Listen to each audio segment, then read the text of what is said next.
19h30 et c'est l'heure de votre émission 90 minutes d'Éon Lonato. C'est toujours un plaisir de vous retrouver tous les lundis comme ce soir d'ailleurs. Parler du championnat de 90 minutes d'Éon Lonato, apporter des réponses à certains questionnements. Tel est notre leitmotiv. Mesdames, messieurs, bonsoir et bienvenue. Bonsoir également à mon plateau qui est avec moi. Bonsoir, c'est Hiram Koudae. Bonsoir Gloria. Ça fait plaisir de se retrouver devant la caméra. Ça fait longtemps, hein? Très très longtemps. Mais je vends la mèche. Quand il faut se retrouver avec Prince Olivier, à qui je dis bonsoir, ça fait toujours plaisir. Olivier, je vais y aller avec lui. Donc, bonsoir, comment vous allez? Gloria, bonsoir. Joyeux anniversaire une fois encore. Merci, c'est gentil. Je souhaite un très bon mois de carême à tous les musulmans et à tous les catholiques de par le monde entier. Et quand on parle d'un bon musulman, il est avec nous aussi, Aziz Ouagor Abdel. Bonsoir. Gloria, bonsoir et bonsoir à tous ceux qui nous suivent en ce moment. Super, très très succinct. Merci à vous, très chers amis. On va y aller donc avant le sommaire. Les Verts du Zio renouent avec la victoire à domicile à la faveur de cette 12e journée face à l'AS Bina. Ils ont déroulé une victoire nette et sans bavure, 3-0. Nous en parlerons dans cette émission. Également, le trio en tête du classement, en dépit des diverses fortunes enregistrées, tiennent leur rang. Le leader Entente 2 a dominé l'AS OTR sur la plus petite des marges. Dans le même temps, Unisport a fait jeu égal avec le CDF Aknour 2-2. Tambo FC a gagné son opposition face à Doumbé sur tapis vert. Nous reviendrons sur tous ces résultats. En deuxième partie, nous irons à la découverte de la compagnie Semenu, un groupe qui accompagne l'étoile filante de Lomé et ses supporters avec différents rites à chaque journée. Avec la Lonato, passez de bons moments foot avec le championnat D1 Lonato. Lonato, acteur majeur du développement du football togolais. De retour sur ce plateau, on commence avec le match Aknour Unisport, un thriller, un film à suspense. Quelques adjectifs en tout cas qu'on va prendre pour qualifier la rencontre Aknour Unisport 2-2. C'était spectaculaire au stade Evala de Kara avec des instants assez inoubliables. Alors je dirais, entre académiciens, ça joue et ça joue fort. On a suivi un très bon match dans cette rencontre et moi je note finalement le chiffre 4. Demandez-moi pourquoi. Je vous dirais, il y a eu 4 minutes entre les deux buts de Aknour, 4 minutes également entre les deux buts de Unisport et 4, c'est le nombre de buts marqués au cours de cette rencontre. Ça a été très bon à Evala Stadium. On a suivi un très bon match et je pense que c'est l'un des meilleurs matchs que moi j'ai suivi lors de cette saison. Et si après ce spectacle, on peut continuer par avoir des matchs comme ça, ce sera très bien. Maintenant, à Aknour, de savoir protéger l'avance parce que ça m'a marqué à la 22e minute. Il a été suivi par Claude Clidier à la 26e, sauf qu'ils n'ont pas su garder cet avantage-là. 14 minutes ont suffi pour Unisport de se réveiller et de revenir au score. C'était un match vraiment étincelant. Vous l'avez dit, c'était un très bon film à rebondissement et c'est tout simplement du beau football. C'est du beau football, on a suivi, mais Aziz, comment se faire rattraper après 2 buts d'écart? C'est vraiment pas... En tout cas, c'est toujours la naïveté qui continue dans le camp du CDF Aknour. Le discours doit changer. C'est vrai que c'est une académie de foot. On prend plaisir en jouant, mais il faut rappeler que nous sommes dans un championnat et c'est les résultats qui sont très importants. Il faut chercher des points. Maintenant, on a suivi l'un des plus beaux matchs de cette phase aller parce qu'on a eu une opposition entre deux équipes qui savent très bien jouer, mais j'ai été surpris qu'ils ont été rattrapés parce qu'ils avaient l'avantage psychologique. 80% des joueurs de Unisport ont commencé le carême le samedi. Donc, comment... Exactement, merci.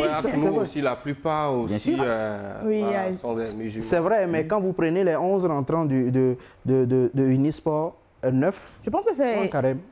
On reviendra à la défi. Je pense que ce n'est pas un facteur qu'on va mettre en exergue. C'est vrai que ça n'a pas empêché Unisport de revenir au score. Donc, on ne va pas mettre ça quand même sur tapis. Alors, vous dites que ce n'est pas un facteur à mettre en exergue. Est-ce que le coach Ourobodi, lui, met ce facteur en exergue? On va donc l'écouter et on saura plus. Je les ai dit, bon, c'est vrai, sur des petites erreurs, on a encaissé. Et on peut aussi les mettre en doute sur leurs petites erreurs. Quand on les faisait au niveau, on jouait haut, au niveau de pressing haut, on pouvait les avoir. C'est ce qu'on a essayé de faire, on les a pressés. Bon, avec leur jeunesse aussi, ils ont lâché, on a su égaliser les 2 buts. On pouvait marquer le 3e but, mais vous savez, comme je vous l'ai dit, l'énergie est très importante. Comme c'est le début de jeûne, on va s'habituer, l'appétit vient en mangeant. Au fur et à mesure, prochain match dans le carême jusqu'à 3e, 4e match, on va s'habituer et puis on va jouer comme ça, on est habitué à jouer avec le ventre en famille. Hiram, oui. Un facteur à ne pas négliger. Oui, un facteur à ne pas négliger parce que voilà, physiologiquement les joueurs vont être déréglés. Ouais. Quand on sait également que la D1 Lonato, la plupart du temps, les déplacements sont compliqués. Oui. Souvent, voilà, après 3 jours, il faut rejouer, il faut faire des déplacements du nord au sud. Donc, je pense que c'est un facteur à prendre en compte. Mais ce qui m'a étonné, moi, sur ce match, c'est que tout s'est joué en première mi-temps. Les 2 buts d'Aknou, oui. en première mi-temps. L'égalisation, Olivier, tout à l'heure, a séquencé les minutes de ces différents buts. C'est intervenu aussi en première mi-temps.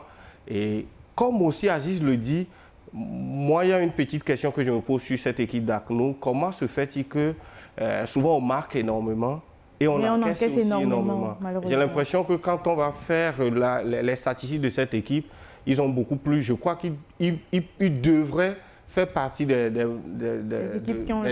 la défense la plus mauvaise. Et peut-être l'attaque aussi qui est beaucoup plus prolifique. L'attaque a marqué 12 buts finalement. 12 buts oui. sur les 12 journées. C'est vrai que c'est une attaque qui marque beaucoup. Mais après, la naïveté vient du fait, comme le disait Aziz, que ce sont des joueurs, comme on le dit, des académiciens. C'est des gens qui aiment porter le football, qui aiment avoir du sang frais ou du sang froid aussi dans les sorties de balle et puis tout. On n'a pas de ces joueurs-là qui sont là, défenseurs de l'ancien temps, qui lorsqu'ils croisent le ballon, c'est pour dégager. Donc même aux abords de la surface de réparation, ils ont cette envie de pouvoir jouer. On a vu même un but gars qu'ils ont. Non, mais on peut jouer comme ça, mais être appliqué. Pas forcément tout à fait. Mais là, vous n'êtes pas à l'abri. Quand vous jouez de cette manière, vous n'êtes pas à l'abri des surprises. Je le disais, rappelez-vous, à Evala Stadium, ce match face à Espoir, ils ont encaissé un but assez naïf, assez bête comme ça, assez stupide, parce que le gardien, sur sa ligne, a voulu contrôler et dégager. Alors que dans ce genre de circonstances, vous n'avez pas le choix que de dégager simplement. Donc, ils ont cette envie de vouloir... Aziz, avant de vous donner la parole, s'il vous plaît, vous allez me laisser... On va écouter d'abord l'analyse du coach Agrien. OK. Et on revient là, derrière. C'est bon? On y va? On a travaillé toute la semaine sur ces axes, sur ce plan. On a insisté sur la finition.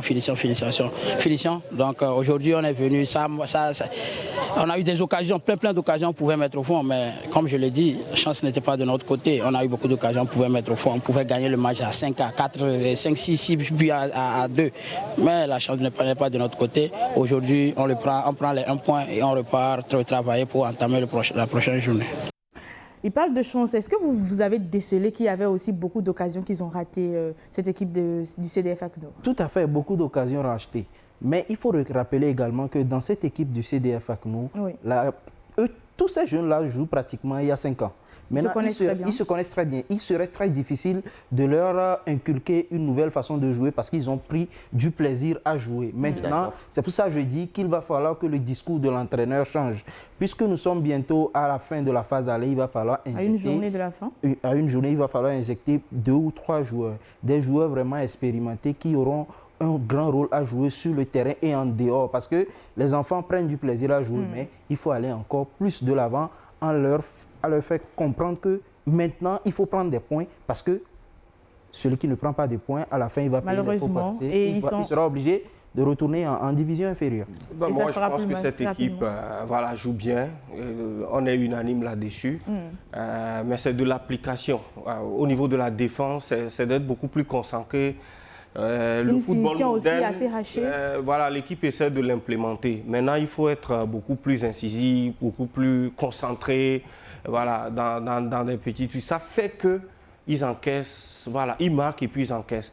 Maintenant, revenant aux occasions gâchées, moi je me rappelle à la reprise, Asia Malé, le capitaine et le Dossard 10, l'un des meilleurs joueurs du championnat cette saison, a manqué l'immanquable. Vous voyez, donc je pense que Voilà, il va falloir, comme dit Aziz, que le discours, ça change. Il faut qu'il quitte l'esprit académique. Il faut qu'il soit des guerriers maintenant, ou des tueurs, que ça soit en défense quand...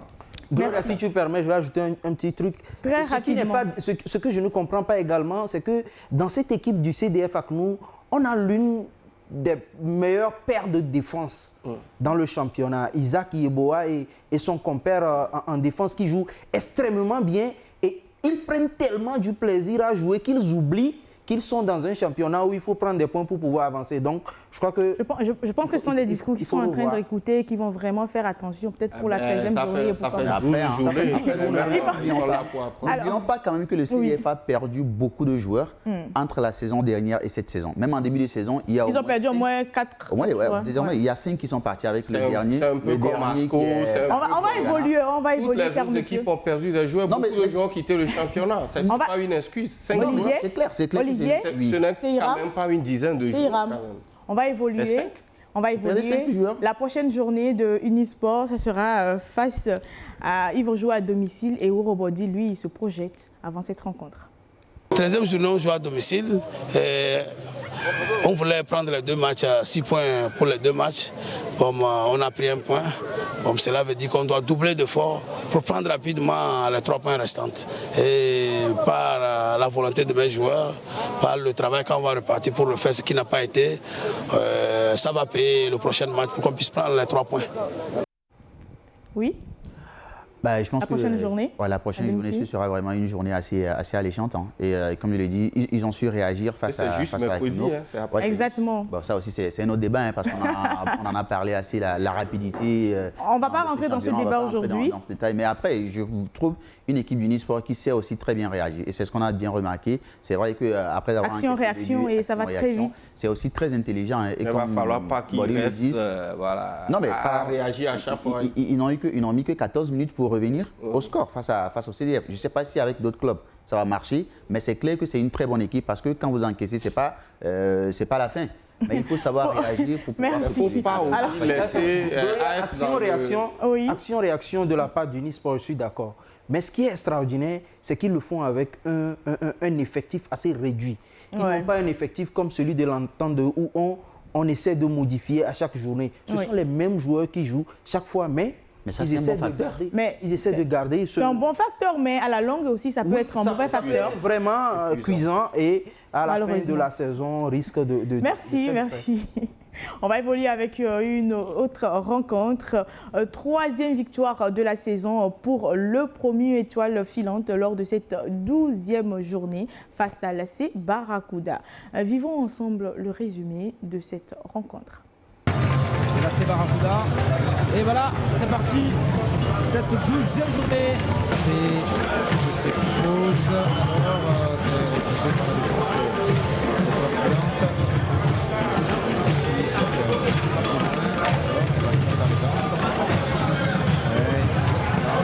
On va chercher ici, ça fait magnifique.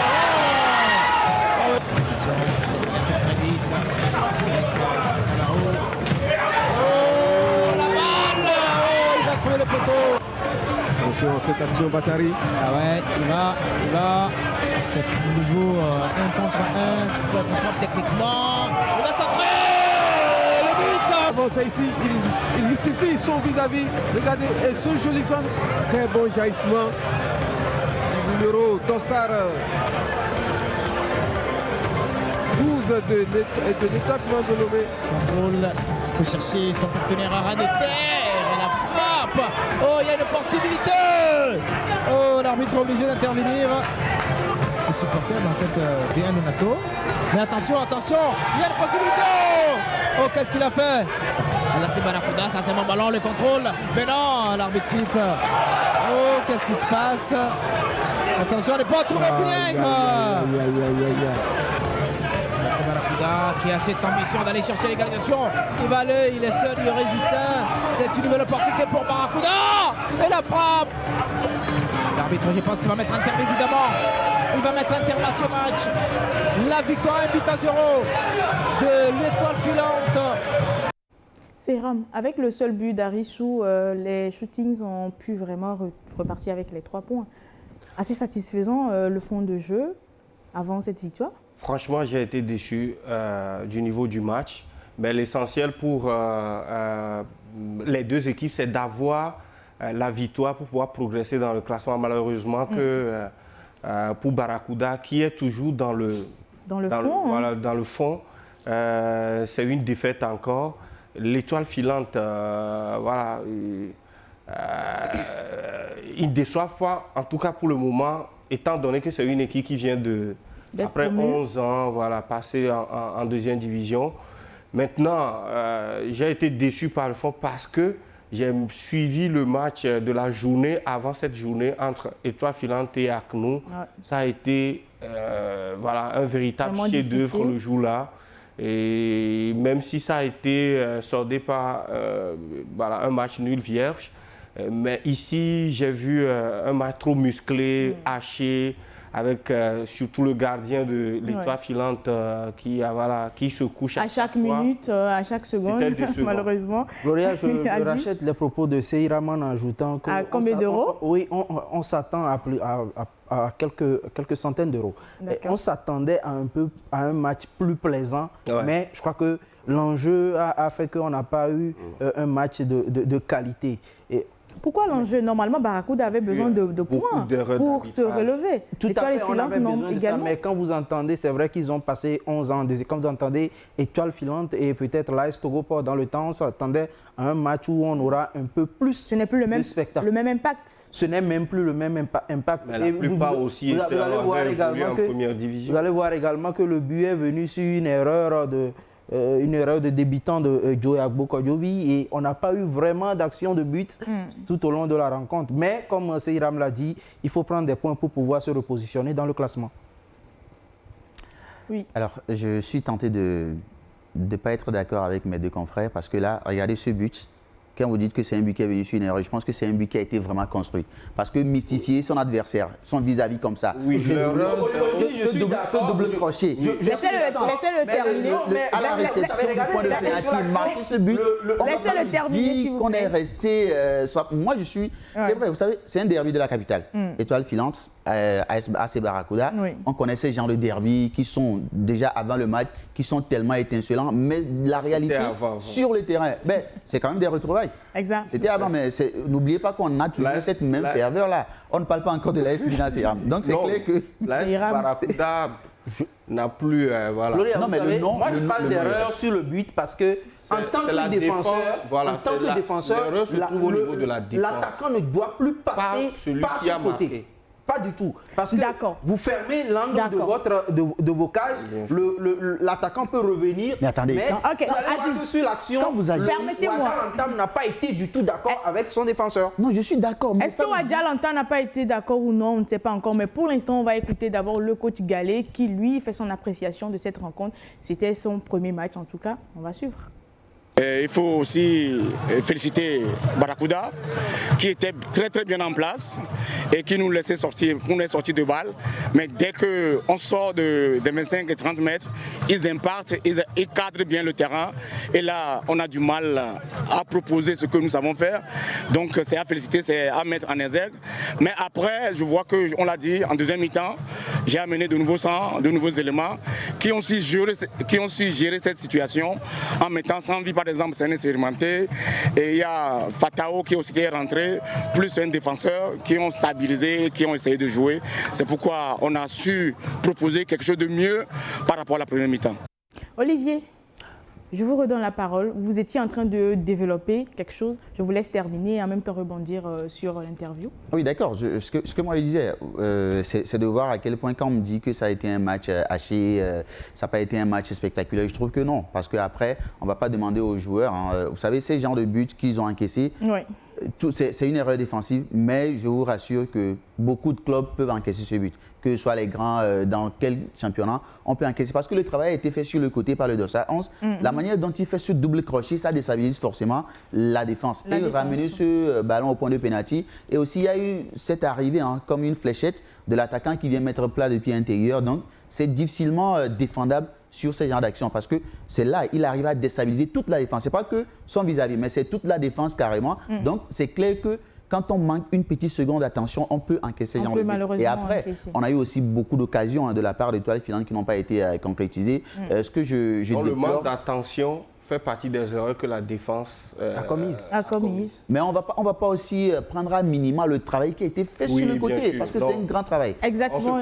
Il a fait preuve de grande technicité pour pouvoir faire ce travail-là et faire la passe. Donc c'est clair que c'est vrai, on a attendu quelque chose de plus mirobolant, mais ce qu'on a eu, je pense que ça a été un match et c'est dû au fait qu'il y avait de l'enjeu également. Là, c'est Barracuda qui fait tout pour sortir de cette zone rouge-là. Et l'Étoile filante également qui veut tout faire pour prouver qu'ils sont venus pour rester dans cette division d'élite. Donc, on a vu, c'est vrai, un match qui n'était pas peut-être l'un des meilleurs selon eux, mais je pense que ça a été quand même très plaisant de suivre. Oui, 10 secondes. Oui. Il a raison, sauf que sur le but, ça c'est juste une phase de... Durant les 90 minutes, il y a des buts où il y a des phases de jeu qui laissent à désirer, qui ne donnent pas envie de vraiment suivre. De suivre le match. On a l'impression qu'on n'est pas en technique, trop d'erreurs tactiques, voilà, les passes qui n'arrivent jamais, les transversales qui se retrouvent dans... Voilà, il y a beaucoup de choses que ces deux équipes ont montré. Entre-temps, les deux équipes, on a vu meilleur que ça, quoi. D'accord. Comment Ouadia... Là, c'est Barracuda cette saison, vous voulez voir meilleur que ça? Comment Ouadia, lui explique lui, sa défaite par rapport à cette rencontre? On va aussi l'écouter. Écoutez, il y a des jours sans. Donc aujourd'hui, on a essayé d'enchaîner avec une victoire, mais bon, ça n'a pas été le cas. Il reste une journée, on va essayer de faire un bon résultat pour terminer la phase aller. Qu'est-ce qui vous a manqué ce soir? On pouvait mettre au moins 2 buts à la première mi-temps, ce qui n'a pas été le cas. Mais après, on prend un but derrière, un but qu'on pouvait aussi éviter parce que ma foi, je pense que quand on joue en première division, il y a des erreurs qu'il ne faut pas commettre. Parce que quand on passe sur ton côté, directement, on se retrouve dans ton but. Donc j'ai essayé de parler aux joueurs, mais bon, après on va continuer par travailler, leur parler, puis peut-être ça ira. Aziz, alors je pense que le coach est en train de nous expliquer... Oui, je vous le dis parce que j'ai une fois tapé dans le ballon, j'ai été défenseur. Il y a certains... J'ai été milieu de terrain. D'accord, je vous rassure. Peu importe, les anciens mauvais joueurs, on va vous laisser d'abord. Il n'y a que Seyram qui a été ramasseur de balles. Moi, j'ai été arbitre, donc on va y aller. Oui, sur l'action, c'était un très beau but, un but d'attaquant, un but à la Pipo Inzaghi ou Urobody Arisu qui jaillit de nulle part pour catapulter ce ballon-là au fond des filets. Mais derrière... Le défenseur a fait une grosse erreur. On ne passe pas là-bas. Il faut des erreurs aussi pour avoir des buts. Je suis d'accord, mais là-bas... C'est sa chambre à coucher. Justement, c'est un sens interdit. Sur le but, moi j'étais au stade, sur le but, Ouadia l'entame, il était sur le banc. C'est son assistant, Wakil Koubadia, qui donnait les ordres. Mais juste sur l'action, il s'est levé et il s'est dirigé directement vers le défenseur pour lui faire des remontrances. Ce qui veut dire que ce n'est pas possible. Même c'est vrai. Maldini et consorts, ils font ce genre d'erreurs, mais il faut le souligner, hein, c'est pas bon pour un défenseur. Aziz. Néanmoins, il faut rappeler que 5 secondes. À un moment donné, l'Étoile filante a possédé le ballon, ils ont fait circuler, mais ça a été une possession stérile. Olivier. Parce qu'ils ont possédé le ballon dans leur camp. Nous sommes dans la surface de réparation. Vous êtes un défenseur face à un joueur techniquement très bon. Parce que ce geste-là, c'est assez excellent. Attendez, vous êtes dans une surface de réparation, votre domaine d'intervention, ça va être assez réduit. Parce que sur cette action, il ne s'est pas fait, il commet l'imparable. Et c'est un penalty. C'est vrai qu'il doit être vraiment collé à l'attaquant qui fait le geste. Mais moi, je ne veux pas qu'on minimalise le travail qui a été fait par le dorsal sur ce côté. Non, c'est carrément génial. Alors, je pense que c'est un aspect de jeu. C'est clair qu'il y a un aspect dans la zone, dans la surface de réparation. Le joueur peut être technique. Le joueur a fait son job, mais le défenseur n'a pas fait son job. Dans la surface de réparation, s'il vous plaît. Je pense que c'est en fait jeu qui est déjà passé et qu'on a vu cette rencontre. Mais il faut aussi savoir... Olivier, vous savez, regardez, dans un premier temps, on va montrer l'image de réparation, là où l'intervention est assez compliqué. Je pense qu'on ne va pas s'entendre sur le défenseur pouvait le conduire à je pense qu'on ne va pas s'entendre sur cette action de jeu, cher monsieur, mais je pense qu'il y a aussi un autre aspect que le coach nous révèle qui a fait qu'ils ont perdu cette rencontre. On va l'écouter. C'est pas retombé, je pense pas. On est toujours dans notre dynamique. On essaye de toujours bien faire. Et il faut reconnaître aussi que l'équipe qui a joué contre la CK, c'est pas la même qui a joué cet après-midi. Déjà, il y a 3 qui sont suspendus, il y a 3 qui sont blessés. Et puis après, bon, il faut recommencer avec, il faut reprendre avec ceux qui n'ont pas eu beaucoup de temps de jeu. Et vous allez voir que ça a peiné un peu au milieu du terrain. C'est une équipe, on a une équipe et tout le monde a sa chance de jouer un match. Alors, Seyram Ouadia parle de son effectif qui n'est pas assez stable et c'est une difficulté aussi à remonter dans ce championnat. Oui, je peux lui donner raison parce que déjà dès l'entente de mes propos par rapport à cette rencontre, il disait que j'ai vu mieux de ces 2 équipes. Surtout la journée précédente. Oui, par rapport à ce que j'ai revu hier, j'étais au stade. Peut-être que ces absences peuvent expliquer le fait que l'équipe n'a pas été, dans la production de jeu qu'on connaît de Barracounda, n'a pas été à la hauteur de ce qu'on a vu hier. Sinon, voilà, Barracounda a l'habitude de perdre depuis le début de ce championnat cette saison, mais perdre avec de la manière, quoi. Ce qu'on a vu hier, j'étais un peu déçu du fond du jeu. Malheureusement, on va y aller avec cette prochaine journée-là de l'Étoile filante où Samuel Gallet nous propose un plan de jeu. On va suivre. Gomido ou Étoile Gomido, voilà, pour l'instant, nous allons rentrer, savourer les 3 points. Et c'est vrai qu'on n'a pas assez de temps, puisque déjà dans 2 jours, nous allons jouer, on n'a que 2 jours pour récupérer. On n'a donc pas le temps de... On n'a pas du tout le temps, mais maintenant, aujourd'hui, déjà, on a proposé aux joueurs de niveler. Demain, il n'y aura pas de récup, on va essayer de mettre quelque chose, je vais visionner, je vais prendre des infos et on va essayer surtout de mettre notre projet, notre jeu en place afin d'aller défier Gomido le mercredi prochain. Aziz, pas de récupération, mais il y a un jeu à jouer prochainement. Ça va être dur. Ça sera très difficile pour l'Étoile filante, hein, parce que pratiquement il n'y aura même pas de séance d'entraînement. Ils ont joué dimanche, aujourd'hui c'est la récupération. Peut-être mardi ils vont prendre la route de Palimé. Ça sera un peu difficile, mais je crois que Gallet a... Je pense qu'ils accueillent. Ils accueillent à Lomé. Ils accueillent à Lomé, c'est encore mieux pour eux. Maintenant, mais Gallet a l'effectif pour. Il faut rappeler également que dans cet effectif de l'Étoile filante, il y a également des gens qui sont à l'infirmerie, il y en a beaucoup. Il y a d'autres qui sont suspendus et il y a d'autres qui n'ont pratiquement pas joué. Donc, je crois qu'il a les éléments pour que ce soit individuellement ou collectivement.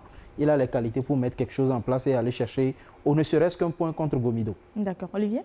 C'est aussi ça la difficulté de ce championnat, on en parlait tellement. Les équipes qui pourront peut-être mieux avancer sont ces équipes-là qui ont une grande profondeur de banc, qui ont un très bel effectif, parce qu'après, quand vous composez avec des joueurs comme par exemple Unisport et que vous faites un plan de jeu, à un moment donné, quand un seul joueur manque à cet effectif-là que vous avez, ça peut être assez compliqué. Mais Étoile filante qui a un très bel effectif sur le banc comme sur la pelouse, donc ça peut leur permettre de mieux négocier les matchs à venir. Et après, ils vont jouer une équipe qui a fait un très bon nul. Donc Gomido également continue par maintenant savourer ces petites défaites-là et cherche à remonter dans le haut du classement. Donc ça va être aussi un match assez compliqué, comme ça l'a été face à Barracuda. Dans le derby de la capitale, au stade municipal de Lomé, s'est tenue la rencontre OTR Entente-2, soldée par la victoire des Jaunes sur un score d'1-0. Entente-2 qui fait juste le minimum, mais qui se reconforte à sa première place, Seyram. Oui, je pense que au fil des journées, le fait que Entente-2 d'abord en haut du tableau, leader de ce championnat, et le fait de gagner aussi stimule ces joueurs à pouvoir avoir de très bons résultats, même si des fois, moi je me pose des questions, et même si j'aime bien cette équipe. Quel genre de questions? Voilà, ce qu'on a, ce qu'on produit comme jeu, et généralement c'est souvent 1-0. Très minimaliste. Rarement que cette équipe attend de mettre 2 ou 3 buts, et si cette équipe va être champion, que sera l'aventure sur le continent.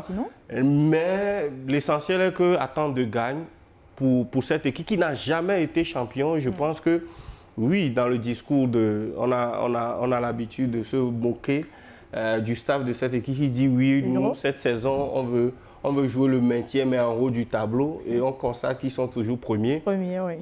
Voilà, bon vent à cette Non, mais équipe. attendez, quand j'écoute Seyram, j'ai envie de lui poser une question. Où est la cohérence? Parce que tout à l'heure, vous nous disiez, entre Étoile Filante et Barracuda, l'essentiel, c'est d'avoir les 3 points. Et c'est ce qu'ils entendent de faire. Non, puisque pour Étoile Filante et Barracuda, Barracuda est en bas du tableau, ils ont besoin. Ils doivent avec cette rage d'avoir des points pour remonter la même chose aussi pour attendre déjà leader. Mais quelle que soit la manière, l'essentiel c'est de rassurer. Et aujourd'hui, ils ont 23 points, ils ont assurer leur place de leader. Si vous leur demandez de marquer 5, 8, 6 buts, moi, c'est vrai, c'est possible, mais ce n'est pas ça le plus important selon moi. Ils arrivent à chaque journée à avoir les 3 points, c'est très important. Et ils sont en train de faire quelque chose qui est exceptionnel, qu'on ne le voit pas. Depuis 4 ou 5 saisons, on a connu que Asco à ce classement, Asco ou ACK. Mais en temps de petit à petit, commence par s'asseoir dans ce fauteuil de leader-là. Et je pense que rapidement, moi, le message, c'est vers le staff. On doit commencer par penser à l'après-championnat, même si pour le moment, ils n'ont pas encore finalement, je pense que vous vous rejoignez un petit peu, mais attention les gars. Que reproche Amedou, lui, à son équipe pour avoir ce résultat-là? Cher monsieur, suivez avec moi. Ils se sont contentés du fait de circuler le ballon jusqu'à voir le nez du gardien avant de tirer au but. Or, dans un championnat comme le nôtre, ce n'est pas le fait de circuler beaucoup de ballons qui compte. Le fait de dominer n'est pas gagné. Le football est ainsi fait. Pourquoi? Parce que l'essentiel, c'est de trouver le fond du filet.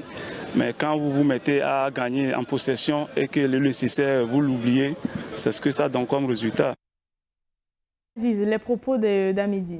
Il faut reconnaître que dans ce match-là, les deux équipes ont eu leur mi-temps. Mais ce qui a fait la différence au niveau de l'entente, c'est le collectif. Les joueurs, ils se rapprochent tellement les uns des autres pour se parler, que ce soit sur la pelouse que sur le banc.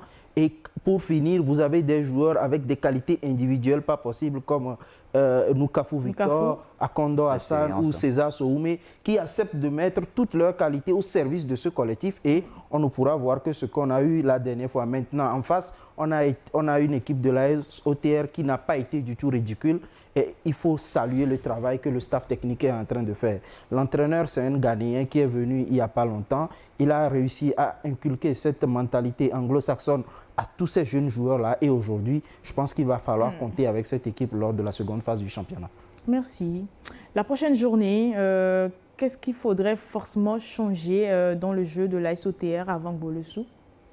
À suivre. Cap sur une erreur. Bon, on sort d'une défaite. Une défaite d'affilée, je ne suis pas sûr que ça sera accepté par nous, le staff, ni le staff dirigeant.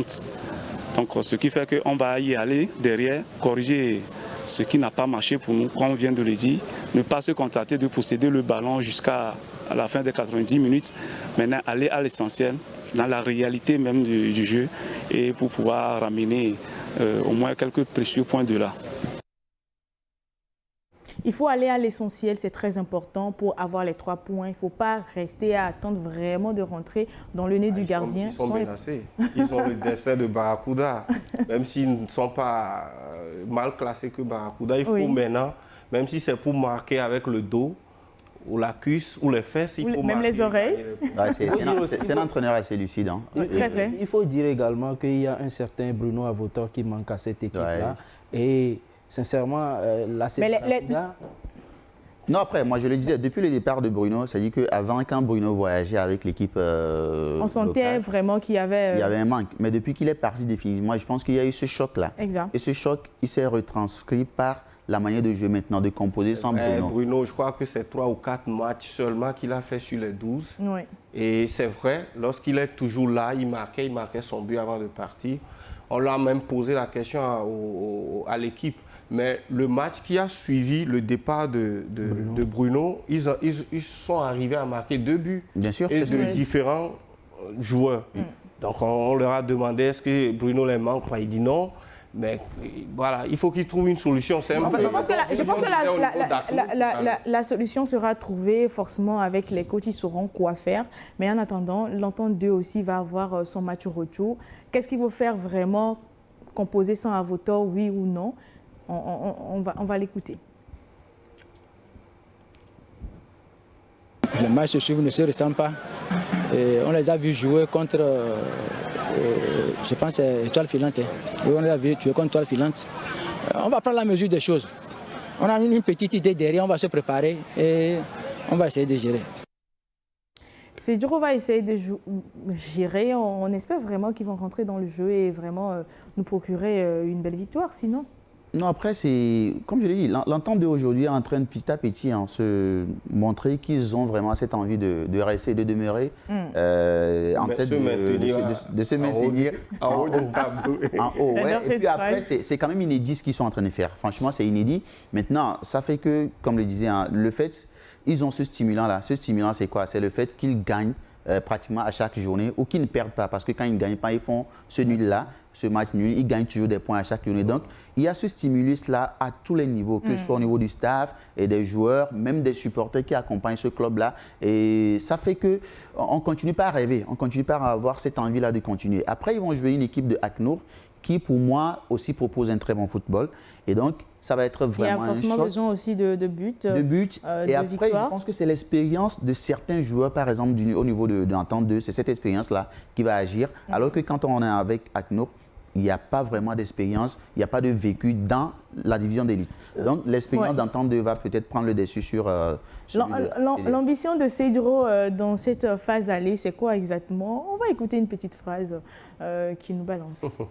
L'entente de continuer à la phase aller champion. On se maintient au haut du tableau. Alors, Aziz? Non, mais moi, peut-être avant de donner la parole à Aziz, la force, ce que j'ai remarqué au niveau de cette équipe d'attente, de la force cette saison, c'est qu'ils ont une équipe bien fournie. Le banc est fourni. Donc, à chaque journée, c'est pratiquement une autre équipe qui joue. Les joueurs ne jouent pas, pour la grande majorité, 2 matchs successifs. Donc, faisant que ils ont le temps de bien récupérer par rapport à leurs adversaires.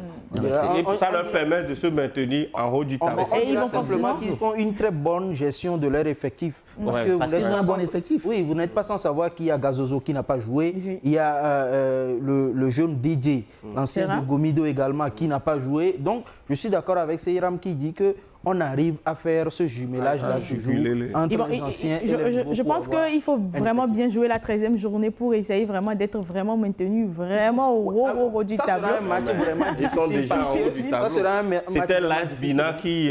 mais bon... Merci de me tendre la perche. On va parler de cette rencontre. 2e victoire après 7 matchs disputés à domicile pour les Verts de Zio face à l'AS Bina qui a pris cher sur l'envie de gagner de l'adversaire, surtout à domicile. Je dirais véritable festival offensif de FC Espoir, Olivier. Ah oui, c'est à moi la parole. Bien sûr. Non, mais qu'est-ce qu'on peut dire? Il y a eu de très beaux buts. Ezekiel qui est passé par là. Après, il y a eu Moïse Adjarli, après l'heure de jeu. Et finalement, Essénan qui est venu entériner tout espoir de revenir au score de la part des crans de la Bina. Et qu'est-ce qu'on peut dire? L'AS Bina a voyagé pour aller chercher une victoire, certes, parce qu'il y a longtemps qu'ils n'ont plus gagné. Vous savez, dans la vie, on est à un moment donné sujet à des up and down. Ça existe toujours dans... Et c'était le down avec la... Actuellement, c'est le down pour l'AS Bina. Je pense avant même la phase retour, c'est compliqué ça alors? C'est assez compliqué, mais chercher à savoir, il y a beaucoup de choses qui se passent derrière. Déjà, l'effectif qui est décimé. Vous voyez, tout à l'heure, on parle de l'entente 2 qui a un bel effectif. On parle de Étoile Filante également avec un bel effectif. Ce n'est pas le même cas avec l'AS Bina. Depuis plusieurs journées, ils jouent au moins avec 8 remplaçants, ou 7 ou 8. Parce que la plupart des joueurs titulaires aujourd'hui, à l'hôpital, en manque en méforme et puis tout. Donc, ça déteint forcément sur la performance de l'AS Bina. Mais je pense que cela n'enlève en rien la performance de l'adversaire. Je parle bien sûr de l'Espoir de Zio, qui a fourni vraiment un match assez beau. Gloria, il faut reconnaître, c'est vrai, l'Espoir de Zio a joué, mais il faut reconnaître véritablement que les 3 buts ont été marqués sur des erreurs défensives. Regardez le but de Ezekiel, le but de Adjarli et le 3e but. C'était vraiment des buts auxquels on ne s'attendait pas. Ce ne sont pas des buts rondement, des actions rondement menées. Ouais, la défense, le gardien, qu'ils étaient vraiment à l'ouest. Cela ne veut pas dire que cette équipe de l'AS Bina a été ridicule. Non, n'a jamais été ridicule. Jusqu'à présent, il faut saluer le travail que Bonfo Arimiao est en train de faire avec son effectif c'est un effectif assez réduit. Un effectif très réduit. Il arrive à faire ça et actuellement, je crois, ils sont quatrième au classement. Je crois qu'ils vont chercher à mieux finir cette phase aller, peut-être avec une victoire ou un match nul et aller retravailler. Vous savez, moi, je n'ai jamais été déçu des équipes de Arimi Yao Bonfo. À chaque saison, chaque équipe, voilà, on propose le jeu, on propose des choses. Mais ce qui me ravit au niveau de ce match, ce n'est pas par rapport à l'AS Bina, mais c'est par rapport à l'AS FC Espoir qui, depuis le début de la saison, fait des contre-performances à domicile. À chaque fois, ils gagnent à l'extérieur. En tout cas, ils prennent des points à l'extérieur, mais à l'intérieur, compte tenu des C'était seulement la deuxième victoire à domicile. Voilà, deuxième victoire à domicile. Et c'est seulement la deuxième défaite de l'AS Bina également, il faut le rappeler. Oui, donc moi, je pense que peut-être ce match sera un déclic pour le FC Espoir. De bien jouer à domicile. J'ai l'impression que c'est une bonne équipe. C'est une équipe à l'ancienne, avec des joueurs vraiment... Des défenseurs rigueux. Voilà. L'analyse. Maintenant, avec la nouvelle de la soirée, c'est... voilà.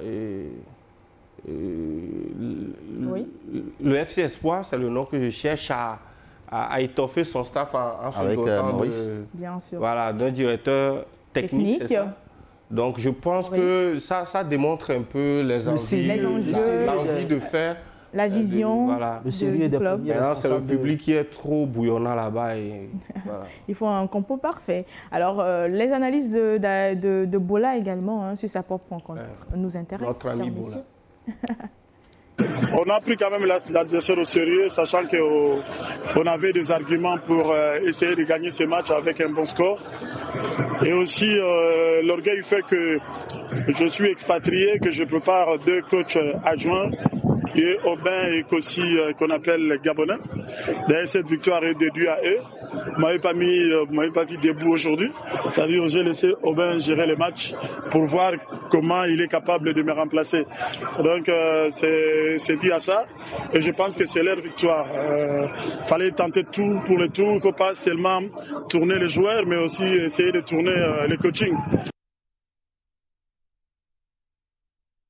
Une passation de service en vue, quand le coach présent est là, mais qui laisse les adjoints vraiment diriger en match. Est-ce qu'il y a anguille sous roche? Est-ce qu'il y a anguille sous roche? Je ne saurais le dire parce que je ne suis pas dans le secret des dieux. Mais quand je m'en tiens seulement au propos de Théophile, je pense que c'est aussi une bonne stratégie. Parce que vous savez, quand vous êtes les joueurs sur la pelouse, lorsque peut-être l'entraîneur, quand ils perdent leur entraîneur, ou par carton rouge ou un fait de jeu, on cherche quelqu'un de capable de continuer par donner les ordres, d'être ce commandant là à bord pour pouvoir continuer par maintenir l'équipe. Donc déjà, si par des journées, il arrive à laisser la place à son entraîneur, ça lui permet d'entrer dans cette manière de faire là, d'avoir cette habitude-là. Et ça peut être une bonne chose. La transmission du savoir. Il dit qu'il est étranger, il n'est pas du... Voilà, mais... S'il arrive quand même à transmettre. Il faut reconnaître également que généralement dans les équipes, les joueurs s'entendent très bien avec l'adjoint. Et le message, c'est comme un grand frère, c'est plus facile. Il est moins dur. C'est comme le surveillant de l'école. Personne n'aime le surveillant de l'école, mais on aime peut-être le titulaire de la classe. Parce que le titulaire, il est un peu doux et tout.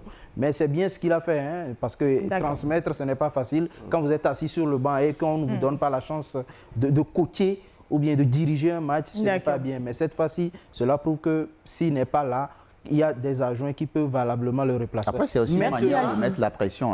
Merci Aziz. C'est vrai. Maintenant aussi, il ne faut pas oublier qu'il y a quelques journées, il y a eu quelques petits problèmes dans le staff. On ne sait pas ce qui est en train de se passer. Donc, on attend de voir. On attend de voir. Et je pense que dans cette 12e journée, il y a eu d'autres résultats aussi. Et Akpalimé, Gomido et Asko se sont neutralisés en but partout. menés en première période, les Condona parviennent à réaliser la parité. L'ASK et Bolesou se sont aussi partagés les points, 0 but partout. Tambo de Dacha tient sa victoire face à Doumbé sur tapis vert. Revenons très rapidement sur ce match Gomido-Asko. Un nul que Asko arrive à arracher, surtout qu'on sait que Gomido aussi, à domicile, joue aussi avec difficulté. Oui, Asko a marqué à la toute dernière minute. Moi, les deux matchs même sont révélateurs de quelque chose. Le championnat change. L'hégémonie qu'avait l'ASK, qu'avait Asko sur le championnat depuis 5 saisons. Et voilà, c'est discuté maintenant. C'est plus ouvert, c'est plus intense et c'est plus plaisant. Et à chaque fois, tout peut changer. Chacun, c'est comme un jeu de chaises musicales. Donc, oui, Asko doit se remettre en cause, comme, tout comme à l'ASK. L'ASK qu'à domicile, voilà, n'a pas pu marquer, a fait 0-0.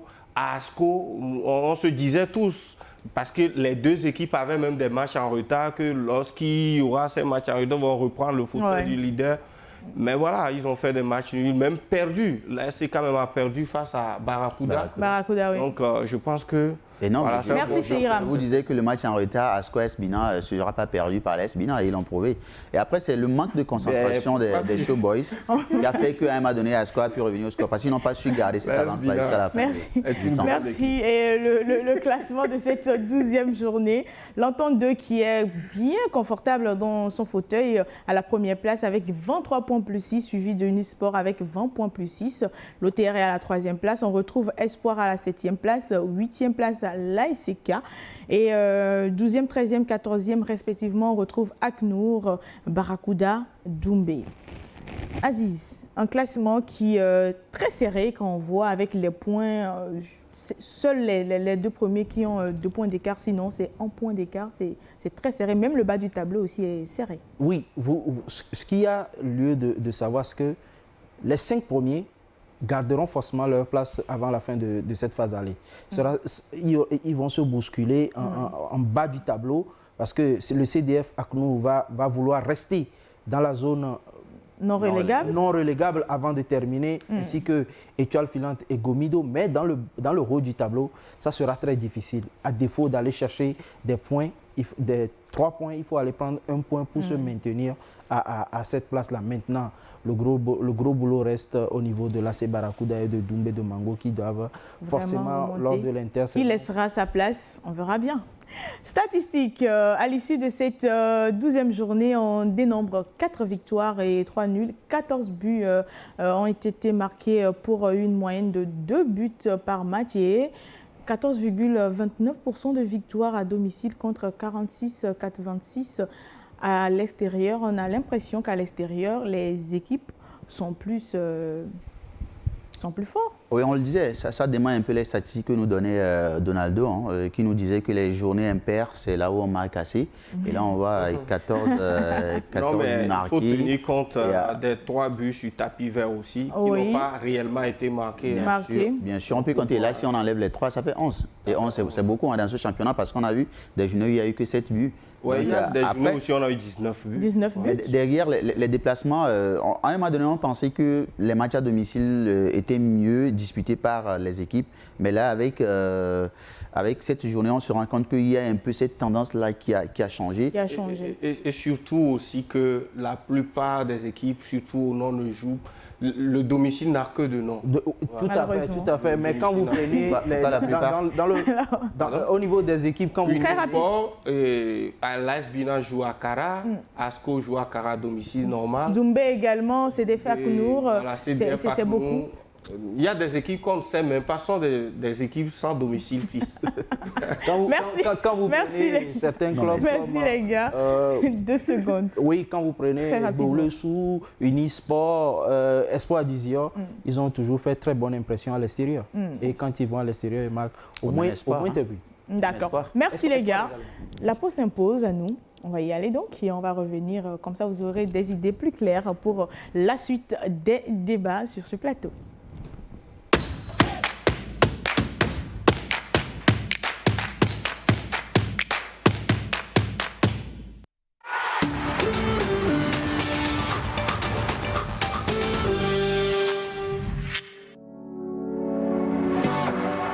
Ouvre grand tes yeux.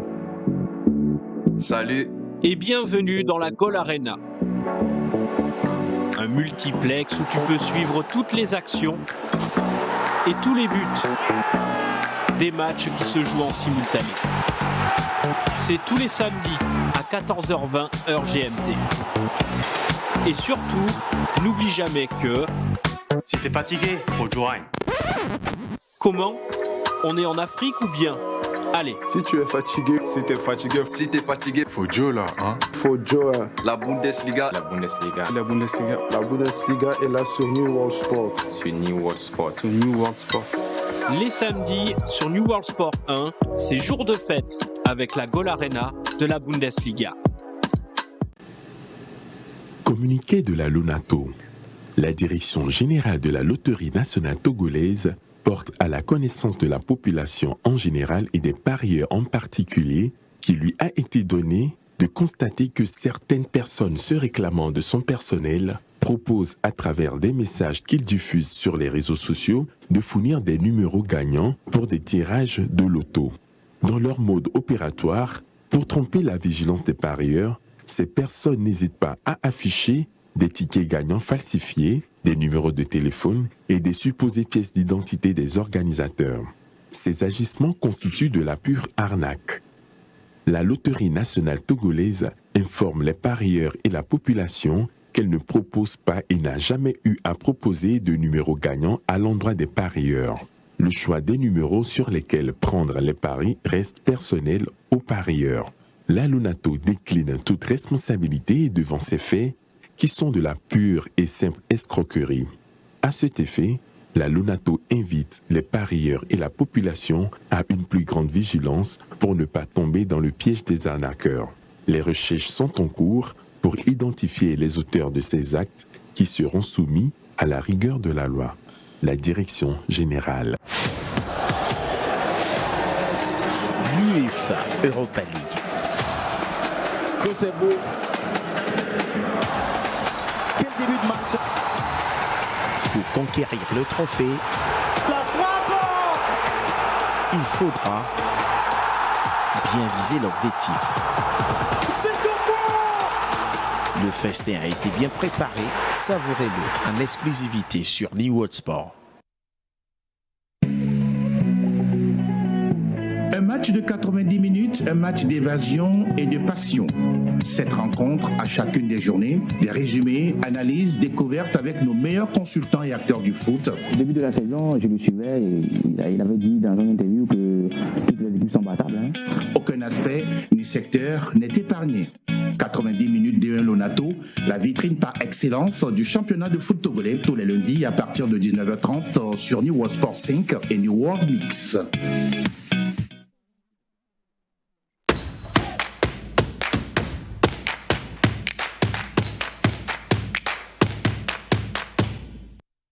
La deuxième mi-temps de cette émission, c'est maintenant. On est de retour avec un plateau assez haute, mais on va y aller donc, bien évidemment, avec ce premier sujet ou cette première rubrique fait de la journée.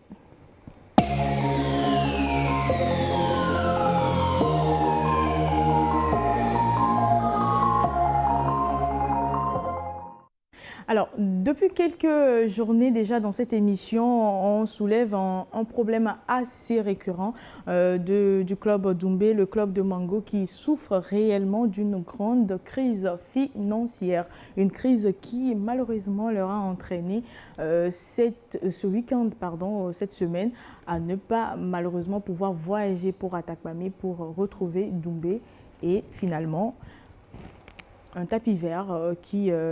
malheureusement, est escompté pour l'équipe de Doumbé. Ça fait mal, mais c'est difficile. On a l'impression que le problème financier est vraiment assez profond et tellement difficile et compliqué à résoudre pour ce club. Assez profond ou tellement vaste, je ne sais même pas quel qualificatif utiliser. C'est malheureux, triste pour cette équipe que j'aime particulièrement. Je me rappelle de l'époque de Napo Chenisheka. Doumbé, quand on vous dit Doumbé, vous avez un match avec Doumbé, Gomido, Doumbé, Asco. Voilà, c'est malheureux qu'aujourd'hui on en arrive là. le club qui n'arrive pas à se déplacer et perd sur tapis vert, bien que les choses même ne vont pas bien pour cette équipe en championnat. C'est dommage aujourd'hui. Maintenant, voilà, le club aussi ne peut pas indéfiniment faire appel aux natifs de la localité de Mango pour cotiser. Parce que depuis 3-4 journées, c'est ce qui a été fait. Il y a une bonne volonté qui met la main. Voilà, et qui même lors de la 10e journée, on se rappelle. Mais je pense aussi que c'est une aubaine pour cette équipe et pour les autres équipes de penser réellement à faire du business autour de cette club. J'en venais à cette facette-là. Moi, je cherche par exemple des maillots des équipes à acheter, je n'en trouve pas. Des banderoles, on n'en a pas. C'est des choses, même si c'est de l'eau qu'on vend étiqueter club, il y a des supporters qui peuvent en prendre, qui peuvent générer de l'argent. Il y a beaucoup de choses, quoi. Moi, je pense que là, malheureusement, voilà. Un point assez sensible. Il touche un très bon facteur, hein, c'est-à-dire la financiarisation du football. Le fait d'avoir des investisseurs, d'avoir des sociétés qui financent ce football ou bien ce club-là à travers des sponsoring, à travers des travaux de marketing, c'est très important. C'est vrai que nous sommes dans un football amateur, mais dans le football amateur, le football est géré par quoi? Les collectivités locales, les mairies, les mécènes et peut-être des subventions de la Fédé et puis du ministère. Maintenant, après, il faut que les gens repensent le football d'une autre manière.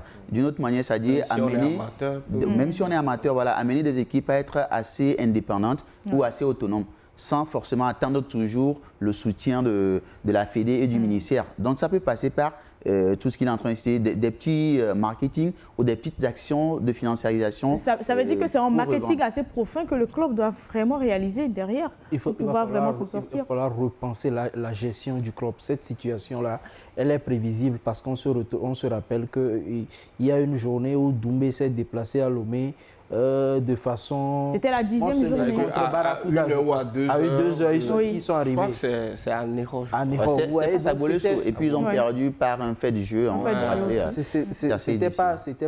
C'était pas bien. Comme le dit Seram, c'est vraiment triste cette situation. Mais c'est le lieu également de saluer les présidents de club. Parce que, vous savez, la situation actuelle du football togolais, c'est que toutes les charges ou les dépenses reposent sur la tête d'un ou de quelques individus. C'est pas au moment maintenant de réfléchir d'une autre manière à ce que le moi, je retire cette félicitation au président de club. Et ça n'engage que moi, ma personne. Non. Parce que, non. Attendez. Non. Laissez-le développer. Laissez-le développer parce que vous même si je suis d'accord avec ce que Aziz dit, moi, ce que je dis est que voilà la situation. Ça fait des lustres que tout se repose sur les seules épaules des présidents de fédération. Réfléchissons autrement. Des présidents de club, écoutez. Il ne faut pas oublier aussi qu'il y a un processus de professionnalisation du football togolais qui a été enclenché il y a 2 ans, mais ça c'est un avenir. Ça c'est dans la globalité. Moi, je suis un individu, je prends un club, je réfléchis autrement pour voir qu'est-ce que je peux faire pour que ça soit viable pour le club. Ouais, mais attendez, je pense que c'est pour pérenniser le club. Moi, je n'ai pas encore vu. Vous n'avez pas vu. Malheureusement, c'est seul la main dans la poche. Ce n'est pas normal. Non, vous n'avez pas normal que le club, d'abord, un club pour se diriger en première division, c'est minimum 30 personnes. Ouais. Ce n'est pas normal qu'ils mettent la main directement dans sa poche. Je suis parfaitement d'accord, mais sauf que moi, j'ai été avec des présidents de clubs où moi j'ai vu des courriers envoyés au début du championnat à des sociétés, sinon à des bonnes volontés de la même localité. Peut-être que ce n'était pas la bonne manière d'y aller. Mais c'est pour dire que ce n'est pas faute d'avoir essayé. D'accord? Écoutez, essayez autrement alors. J'ai toujours, je le dis toujours, je tire chapeau bas. Moi, je vais donner un exemple banal, ça peut faire rire, mais que j'ai déjà réfléchi. Quand on prend chaque équipe, dans sa localité, il y a des forces et des faiblesses. Je prends juste l'exemple de Semassi de Sokodé. Moi, je trouve aujourd'hui aberrant que Semassi retrouve en deuxième division la saison passée parce qu'il y avait aussi des problèmes de moyens. Semassi est dans une zone où il draine normalement énormément de supporters. C'est une zone où l'activité liée au transport voilà, ça fleurit. Voilà, c'est identitaire à la localité. Semas, il peut avoir ses propres bus qui travaillent pour. Parce qu'à chaque match de Semas ou Unisport, la seule manière de se dire, je rentre dans un bus de Semas. Il y a plus de 5-10 000 personnes de supporters qui vont au stade. La gestion de ces ressources pour pouvoir réinvestir, pour que ça puisse générer. Je pense que chaque club verra vraiment comment faire. Oui, aujourd'hui, il y a des équipes qui ont des maillots qui coûtent énormément cher. Plus cher même que des maillots des éperviers qu'on voit sur le marché. C'est Hiram. Je suis d'accord avec vous. Des maillots à acheter, je n'en trouve pas. Merci, c'est Hiram. Oui. Je pense que c'est un ras-le-bol que vous êtes en train de non, mais je comprends. Moi, je le dis et je le répète, il faut féliciter actuellement. Non, je vous retire la parole, malheureusement. Merci. Alors, je pense que j'ai... je ne vous remets pas la parole. Non, c'est ce que je n'en place plus parce que quand on monopolise la parole, alors qu'on n'en a plus à dire, oui, je vais vous redonner la parole. Allez, vous allez me laisser diriger ce plateau, s'il vous plaît, messieurs. Merci. Madame. Alors, je disais tout tantôt que je ne vais pas vous remettre la parole sur ce sujet, mais avant, il y a également le coach Bola qui a donné un petit avis là-dessus. On va d'abord l'écouter et peut-être redescendre les nerfs et revenir derrière pour vous écouter, Olivier. Une équipe très joueuse, je déplore qu'ils n'ont pas assez de moyens, dommage pour le football togolais. Je pense que c'est des gens qu'il faut appuyer. Il ne faut pas qu'ils perdent le match par forfait parce qu'ils ne sont pas venus, parce qu'ils ont manqué l'argent. Ça dénote un peu le football togolais. Ce n'est pas une bonne image. Hein. On n'a pas vu ça dans d'autres cieux, dans tous les pays qui nous entourent. On n'a pas vu un club de première division n'est pas venir à un match parce qu'il a eu des problèmes. En tout cas, on demande humblement aux gens de l'autre côté de supporter cette équipe. Olivier, il y a le coach Bola qui doit... Normalement, ils vont avoir... Le prochain match, c'est face à Doumbé. Et il trouve aussi aberrant qu'un club n'arrive pas vraiment à jouer faute de moyens et il appelle aux aides. Est-ce que réellement, j'ai l'impression que Bola aussi se dit, il n'a pas vraiment envie de gagner face à une équipe sur tapis vert et ça fait mal, c'est déplorable. Oui, normalement le football, il se gagne que sur la pelouse. C'est vrai qu'il y a des faits ou bien des actions qui peuvent faire qu'il y a le tapis vert, mais quand vous voulez vraiment acter une victoire, c'est sur la pelouse, il faut le faire. Donc je pense qu'il est dans cet esprit de compétiteur. Oui. C'est pourquoi il en appelle aux dirigeants et à toute la population qui entoure Doumbé de faire un effort pour que Doumbé puisse se déplacer ou bien pour que Doumbé puisse faire le jeu. Parce qu'après, le problème, il est crucial. C'est vrai qu'aujourd'hui, la sonnette d'alarme, c'est au niveau de Doumbé FC de Mango. Mais le problème, il est assez profond dans plusieurs clubs. Il y a ces clubs-là, dans plusieurs, je l'ai dit, hein, quasiment. Ouais. À part quelques Vous allez laisser clubs Olivier qui sont peut-être tenus par des institutions publiques, mais là aussi, hein, ce n'est pas vraiment le poteau rose. Donc après, quand vous prenez l'AS Binan, aujourd'hui, l'AS Binan aussi passe par des difficultés. C'est vrai qu'ils n'ont pas encore sonné cette alerte-là. La sonnette. C'est une équipe qui se déplace à chaque journée. Il n'y a pas de stade du côté de la préfecture de la Bina. Donc à chaque fois, soit ils jouent à Kara, soit ils sont en déplacement. Doumbé également se déplace énormément. De Mango, soit ils doivent recevoir à Kara, où ils se déplacent. Donc c'est assez de choses, assez de fonds qu'ils dépensent à chaque journée. Et après, je disais une fois encore, le football dans ces genres de choses, ou bien dans les associations de football amateur, est tenu par l'entrée dans les stades. Les collectivités, les mécènes, les gens de bonne volonté qui injectent un peu de sous ça et là. Mais après, il faut qu'on revoie la stratégie. Et aujourd'hui, la crise financière, elle n'est pas que dans le championnat togolais. On en parle, mais on en a connu dans de grands championnats où les ligues sont incapables même de reverser des fonds à des clubs. Donc ce n'est pas qu'ici, il faut qu'on puisse reprendre vraiment cette bête du haut de son poil pour qu'on puisse trouver une bonne solution. Je vous écoute et j'ai bien envie de vous écouter jusqu'à, je ne sais pas, X temps. Parce que c'est très pertinent, mais je pense que c'est un sujet qui est assez profond, que malheureusement on va clôturer pour aujourd'hui. Peut-être on va revenir là-dessus. On va passer à un autre fait dans cette émission et c'est lors de la rencontre Barracuda Étoile Filante. C'était à la 77e minute sur une action. Il y a eu un petit accrochage entre le gardien Hyacinthe Koubla et Iré Justin. Ce dernier, je parle bien sûr de Iré, qui pousse le gardien Koubla dans au même moment. Et il y a Kofi Pétou, le milieu de l'Étoile Filante, à son tour, qui vient aussi pousser Iré Justin, ma foi. Les deux joueurs prennent un carton jaune, je précise, pour leur acte. Aziz, vos appréciations là-dessus, carton jaune, c'est normal? Carton jaune, c'est normal à un endroit. Sur la dernière action, ça a été fait de façon volontaire. L'action du milieu sur Yere Justin, vous allez voir sur... Vous parlez de Kofi Petchou? Oui, Kofi Petchou. Sur le coup du gardien vers Yere Justin, Yere Justin, il était dans la course. Il ne pouvait pas s'arrêter. Il est parti heurter le gardien involontairement. Ce dernier a voulu se défendre, mais bon, il a fait ce qu'il voulait, ce qu'il est venu, ce qu'il est passé directement par la tête. Mais sur la dernière action, je crois que le joueur a tort. C'est pas bien de venir... Donc, pour lui, un carton jaune, c'est très peu? Là, c'était un carton rouge. Pour moi, il devait avoir un carton rouge, mais... Et pour Yere, un carton jaune, c'est bon? Un carton jaune, parce que lui, il était dans la course. Il ne pouvait pas s'arrêter. Ce n'est pas un robot. D'accord. Vous voyez, donc, je crois que là, si l'arbitre a donné un carton jaune, il a été tout simplement indulgent envers eux tous. Seira, vos appréciations? Mon appréciation est tout au contraire de ce que Aziz dit. D'accord. Yere Justin était dans sa course, il ne pouvait pas freiner. Oui. Il a heurté le gardien, sauf que quand on voit l'action, il a l'impression que le gardien lui a fait un truc, il lui a donné un coup de poing au visage. Est-ce qu'il y a eu quelque chose verbalement, peut-être? Non. Non. C'est-à-dire que l'action, peut-être qu'on va nous remontrer le début de l'action. Yere Justin a donné un coup de poing parce qu'il y avait... D'abord, il était en hors-jeu. Il y avait un petit duel entre lui et le défenseur adverse. Oui. Donc, dans sa course, il était en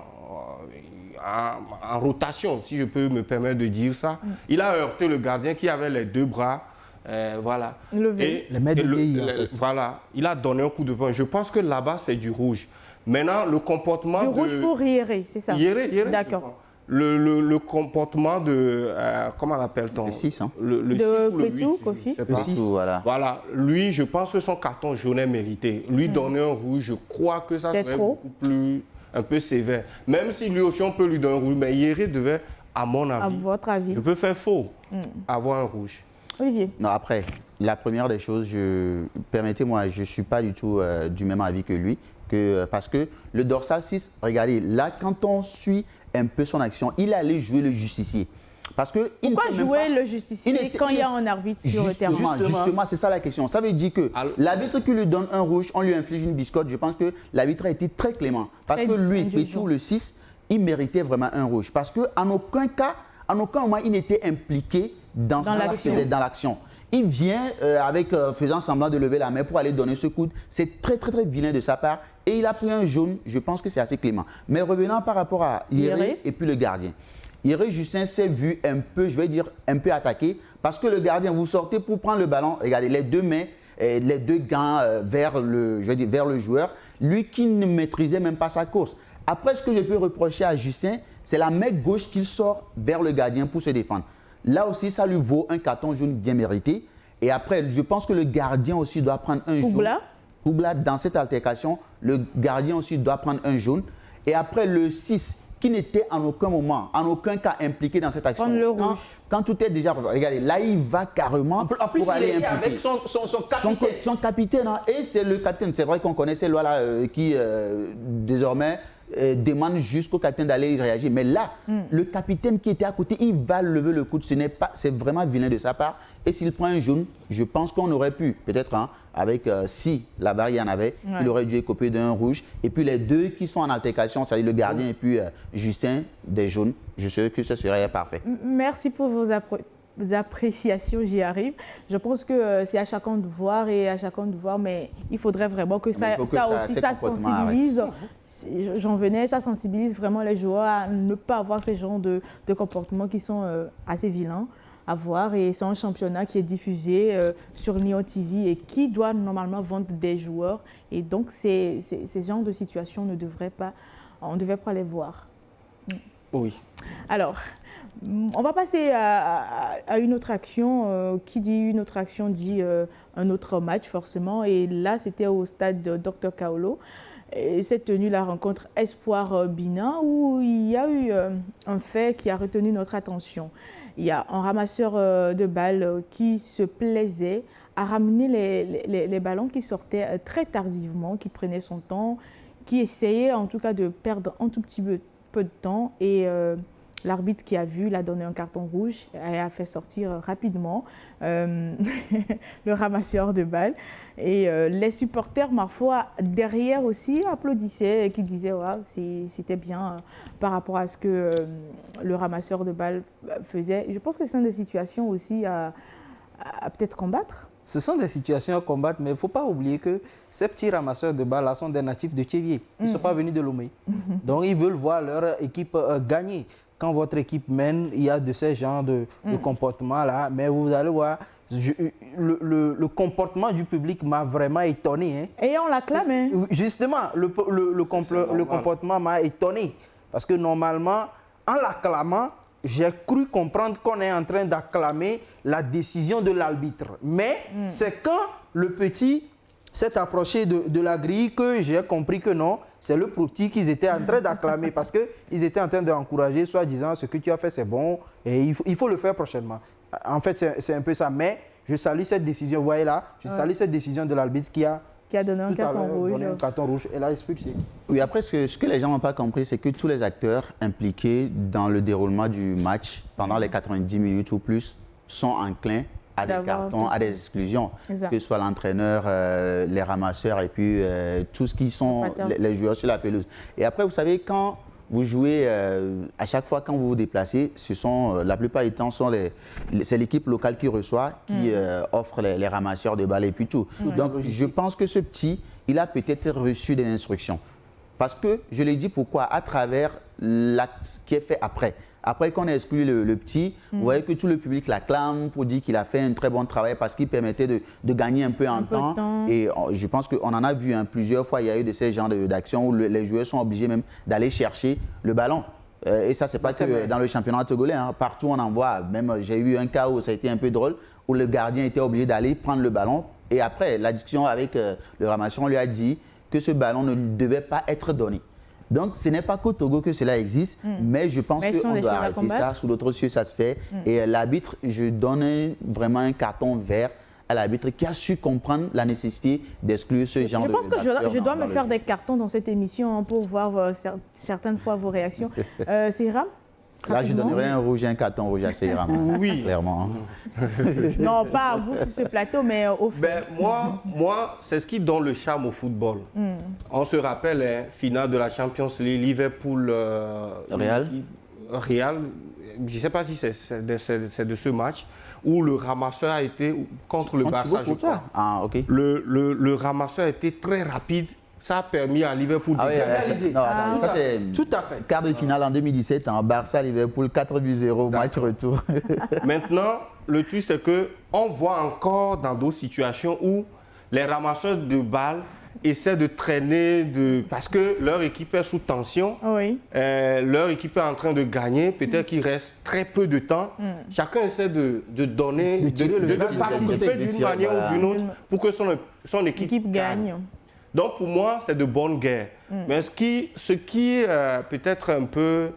moi, je n'ai pas vu ailleurs est qu'un ramasseur de balles qui se fait expulser par l'arbitre, moi, c'est l'image qui m'a plu. Maintenant, que le public l'applaudit, c'est normal parce que ce qu'il faisait était à l'avantage de l'équipe de Espoir. Donc, pour moi, c'est des petits trucs qui enjolivent le championnat. Ouais. C'est mieux que de voir se bosser. Et vous voyez, le petit, quand il sort, il y a un supporter qui se permet de venir le féliciter. Et il sort en guerrier, hein, lui. On peut tout faire pour peut-être un numéro prochain de 90 minutes. Aller chercher ce ramasseur de balles. Poser la question. Partager le plateau avec lui, pas forcément pour aller, mais on verra bien. Que ça démontre combien de fois... Ça veut dire que l'amour qu'il a pour son équipe... Oui, c'est vrai. Ouais, le rappel qu'il fait est très important. C'était le match Liverpool en Barça, hein, comme vous le disiez. Ouais. Le ballon remis rapidement par le ramasseur à Alexander Arnold, qui met ce centre là pour le but de Divock Origi. Il y a aussi José Mourinho qui prenne un peu des fois. Thibaut Courtois qui allait même demander au ramasseur de lui donner la balle. Et le ramasseur refusait. Donc ce sont des faits. C'est pourquoi il dit que ça n'existe pas que au 228, ça existe sous d'autres cieux. Mais maintenant, c'est clair, comme il le dit, c'est de bonne guerre. Mais il faut à un moment donné qu'on laisse le football se dérouler sur la pelouse. Ça aussi, que les victoires, je pense que c'est fait de la journée, c'est la rubrique que vous aimez vraiment dans cette émission. Hein. Mais il y a d'autres rubriques, cher monsieur, et on n'a plus assez de temps. À la découverte, c'est maintenant.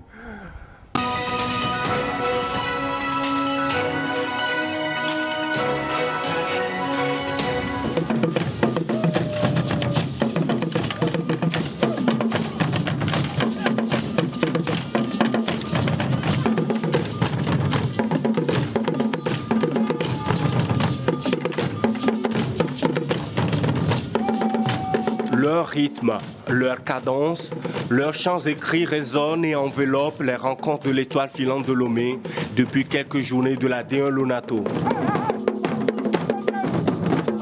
Je me nomme Yves Saossi, je suis le fondateur de la compagnie. Nous sommes liés à l'étoile filante.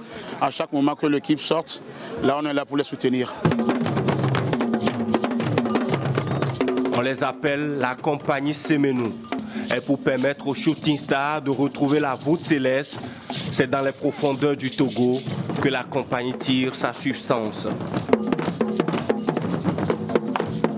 On a plusieurs types de tambours, on a plus de 125 tambours dans la compagnie Semenou, donc c'est des tambours du Togo. On joue le rythme Kamou, on joue le rythme Agbadja, on joue le rythme Asafo, on joue le rythme Gongoni, il y a plusieurs rythmes qu'on joue. Donc ça ne se limite pas par là. Et puis à tout moment, on crée des rythmes aussi.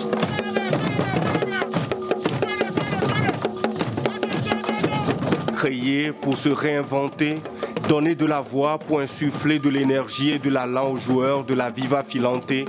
Hommes et femmes, jeunes et moins jeunes de la compagnie ne ménagent aucun effort. La méthode et la minutie sont le leitmotiv. Je note aussi ceux qui travaillent et je note aussi des rythmes qu'on fait parce qu'on a plusieurs rythmes. On ne peut pas venir à tout moment jouer le même rythme. Donc là, à chaque fois qu'on joue, je vois l'ambiance et puis je note les rythmes pour qu'on puisse continuer ça demain ou pour qu'on puisse changer.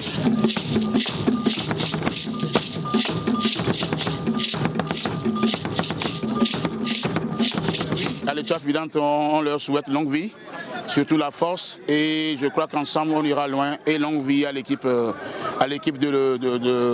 la compagnie Semenou aussi. Né en 2017, est régulièrement présent sur le Festival des divinités noires qu'accueille la ville d'Anéro, au sud-est du Togo. La compagnie Semenou est l'une des attractions de cette phase allée du championnat de première division.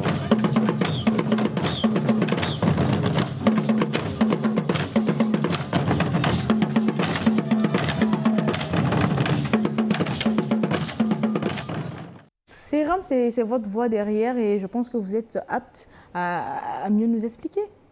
Oui, bon, c'est un reportage que j'ai pris du plaisir à réaliser. Je ne savais même pas que j'allais participer à l'émission. J'ai pris du plaisir parce que depuis des saisons, on retransmet le championnat souvent dans les groupes de supporters que nous avons, même qu'au niveau des éperviers du Togo. Oui. C'est la fanfare, c'est les mêmes rythmes. Voilà, les mêmes rythmes. Et ceux-là, je crois que ça fait au moins 4 ou 5 journées où je les ai vus autour de l'équipe de l'étoile filante. Et le rythme, ce qu'ils donnent, le folklore, c'est totalement autre chose que ce qu'on a l'habitude de vivre.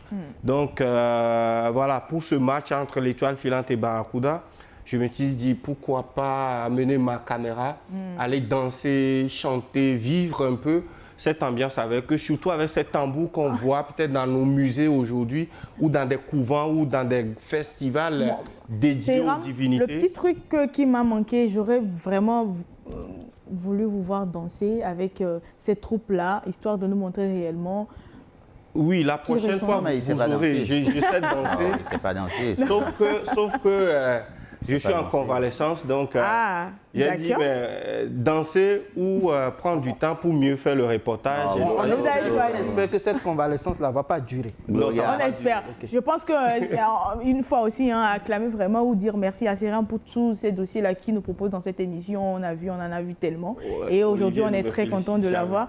Oh. mais moi, ce que je remarque, c'est que c'est vraiment... authentique. C'est authentique et vivant.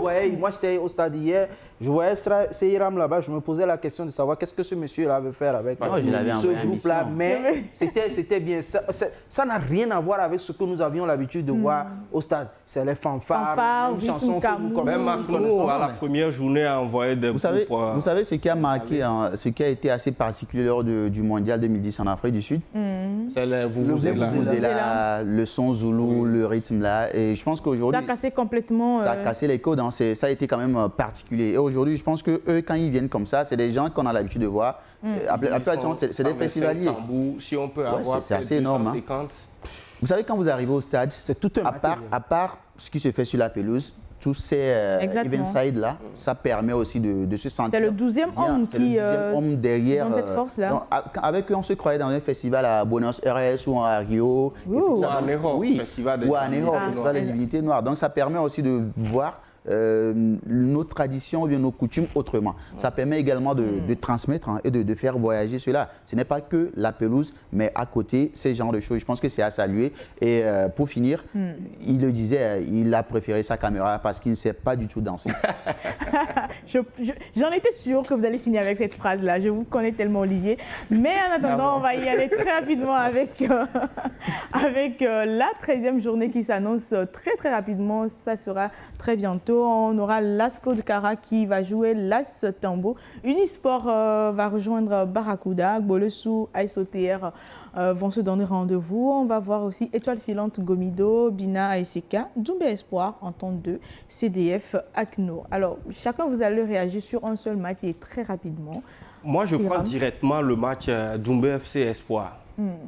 On sait que Doumbé est une équipe qui regorge beaucoup de joueurs musulmans qui sont en plein mois de Ramadan.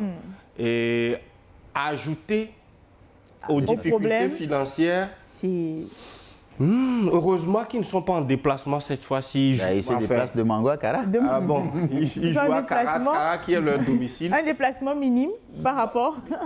Alors que FC Espoir est sur une dynamique de victoire, de directeurs techniques, des agents qui arrivent à diriger des matchs sans Bola. Ouais. Bola qui est, voilà, qui... J'ai envie de voir ce match. Ça sera facile pour Espoir J'ai l'impression que Doumbé est dans de beaux draps. Non, surtout, Evala Stadium réussit bien à FC Espoir. On l'a vu face à nous. Un autre match. Le match que moi je suivrai volontiers, vous savez très bien. Ce sera ce choc entre l'AS Bina et puis ASK. Vivement que l'AS Bina renoue. Vivement que l'AS Bina renoue un peu avec la victoire. L'ASK aussi qui est dans de beaux draps, qui va vouloir aussi revenir. Oui, bien sûr. Aussi. La défaite, la victoire a fui l'AS Bina depuis plusieurs journées déjà. Et le coach Harry Miao avec ses adjoints, ils essaient de mettre les petits pas dans les grands pour pouvoir signer encore une fois une nouvelle amitié ou un nouveau contrat avec la victoire. Et ça pourra passer par l'ASK. Seyram, merci de bien me déstabiliser. Oui, je veux bien suivre le match en temps de CDF ACNO parce que c'est deux clubs qui proposent du beau football. Sur les 14 clubs, je crois que c'est les deux qui posent le ballon, qui font circuler. Et, bon. Non, mais est-ce que les autres ne le posent pas? Non. C'est vrai, les autres posent le ballon. Particulièrement le CDF ACNO. Vous trouvez qu'il y a plus de beaux jeux avec le CDF. On a été unanime là-dessus lors du début de cette émission. C'est pas à la fin qu'il faut nous le rappeler. Ouais, parce que je suis d'accord, mais bon, ce match... très bien. Étoile Filante joue très bien. Unisport également. Mais laissez-le, c'est son choix. Est-ce que vous voulez qu'on parle de l'AS Bina? C'est vrai, l'AS Bina, c'est... Non, allons-y. Continuons avec le CDF ACNO. Merci. On aura du beau football. Je L'entente qui va vouloir vraiment rester à la première place. Justement, ils vont vouloir bien finir. Le CDF Akounou aussi qui va vouloir se remonter un tout petit peu. Renouer avec la victoire aussi. Hein. Ça va être intéressant. C'est clair qu'après, bon, je suis parfaitement d'avis. Hein. Ce sera un très bon match. Et après, je le dis une fois que c'est peut-être l'expérience de l'entente 2 qui va prendre le dessus sur la jeunesse frileuse du CDF Akounou. Je pense que c'est sur vos... Il y a une équipe très jeune. C'est rare. Oui, très jeune, très jeune. Ouais. Merci. Je pense que c'est sûr. Jeunes, quoi. Eh, c'est rare. Mais on gagne. Je vous ai dit carton rouge à lui. Franchement, je dois faire des cartons pour cette émission. Merci Olivier, ça a été un plaisir de vous avoir dans cette émission. Joyeux anniversaire. Oh, merci, j'attends mes cadeaux. Hein. Merci. Oui, c'est bon. Mais si vous permettez, je peux serrer la main à Olivier avant que l'émission ne finisse. Merci et c'est un plaisir. Je pense que je vais prendre assez longtemps pour vous voir encore, vous deux, sur le plateau. Je vais vous départager un tout petit peu. Mais j'aime bien aussi vous voir aussi dans le clash. Non, on va tempérer un tout petit peu et après on va revoir. Non, ce qui est sûr, dès qu'on descend de l'ascenseur. Merci à vous, cher monsieur, ça a été un plaisir. Merci aussi à vous qui nous aviez suivis pendant 1h30 dans cette émission. On espère vous retrouver. Au revoir. La semaine prochaine. Au revoir. C'est Ram dit au revoir, donc c'est au revoir. Bye.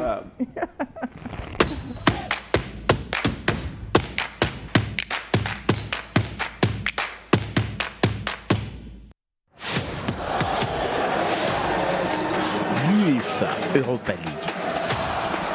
Que c'est beau. Quel début de match. Pour conquérir le trophée, La frappe. il faudra bien viser l'objectif. C'est Coco. Le festin a été bien préparé, savourez-le en exclusivité sur Leeward Sport. Communiqué de la LONATO. La Direction générale de la Loterie nationale togolaise porte à la connaissance de la population en général et des parieurs en particulier qu'il lui a été donné de constater que certaines personnes se réclamant de son personnel proposent à travers des messages qu'ils diffusent sur les réseaux sociaux de fournir des numéros gagnants pour des tirages de loto. Dans leur mode opératoire, pour tromper la vigilance des parieurs, ces personnes n'hésitent pas à afficher des tickets gagnants falsifiés, des numéros de téléphone et des supposées pièces d'identité des organisateurs. Ces agissements constituent de la pure arnaque. La Loterie nationale togolaise informe les parieurs et la population qu'elle ne propose pas et n'a jamais eu à proposer de numéros gagnants à l'endroit des parieurs. Le choix des numéros sur lesquels prendre les paris reste personnel aux parieurs. La LONATO décline toute responsabilité devant ces faits qui sont de la pure et simple escroquerie. À cet effet, la LONATO invite les parieurs et la population à une plus grande vigilance pour ne pas tomber dans le piège des arnaqueurs. Les recherches sont en cours pour identifier les auteurs de ces actes qui seront soumis à la rigueur de la loi. La Direction générale. Un match de 90 minutes, un match d'évasion et de passion. Cette rencontre, à chacune des journées, des résumés, analyses, découvertes avec nos meilleurs consultants et acteurs du foot. Au début de la saison, je le suivais et il avait dit dans une interview que toutes les équipes sont battables. Hein. Aucun aspect ni secteur n'est épargné. 90 minutes D1 LONATO, la vitrine par excellence du championnat de foot togolais, tous les lundis à partir de 19h30 sur New World Sport 5 et New World Mix.